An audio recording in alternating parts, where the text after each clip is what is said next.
है कि माधवगढ़ गढ़ नहीं बसे टमस के तीर, माधवगढ़ ना छोड़िए जब तक रहे शरीर।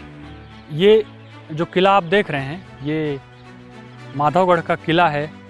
कभी इस किले में बाबू लक्ष्मण प्रसाद का निवास था और नीचे तहसील कार्यालय हुआ करता था। लेकिन आज जब आप यहाँ आएंगे तो इस किले की स्थिति को देख करके, या स्थिति शब्द का उपयोग मैं ना करूँ तो इसकी दुर्गति देख करके वास्तव में बहुत दुख होता है। एक दुख तो इस बात का होता है कि हम अपनी विरासत को संभाल नहीं सके। हमको जो विरासत में मिला उसको हम ठीक तरह से संरक्षित और लोगों तक पहुंचा नहीं सके उस रूप में जिस रूप में वो मिला।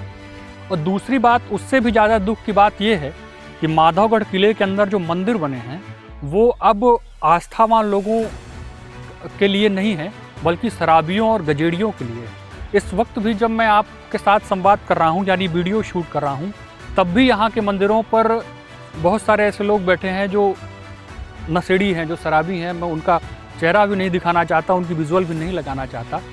लेकिन ये न सिर्फ प्रशासन के लिए बल्कि हमारे लिए भी ये प्रश्न चिन्ह है कि हम अपनी विरासत को संभाल नहीं सके, क्योंकि यहाँ के मंदिरों में आकर के व्यभिचार करने वाले हमारे अपने लोग। और आप ये भी समझिए कि इतनी बड़ी ये विरासत थी। माधवगढ़ का किला टमस नदी के तीर पर है और टमस नदी की डायरेक्ट लहरें उसको टच करती हैं, लेकिन एक भी पत्थर उस तरफ का, उस हिस्से का आज तक नहीं निकला। आज जो लड़का जन्म ले रहा है, जो 10-12 वर्ष 15 वर्ष का लड़का है, वो इन किलों को देख करके क्या अंदाज़ा लगाएगा। मैं पढ़ रहा हूँ, आप पढ़ रहे हैं कि किले में हमारे राजा रहते थे, यहाँ से सारी प्रकार की गुलजार रहते थे।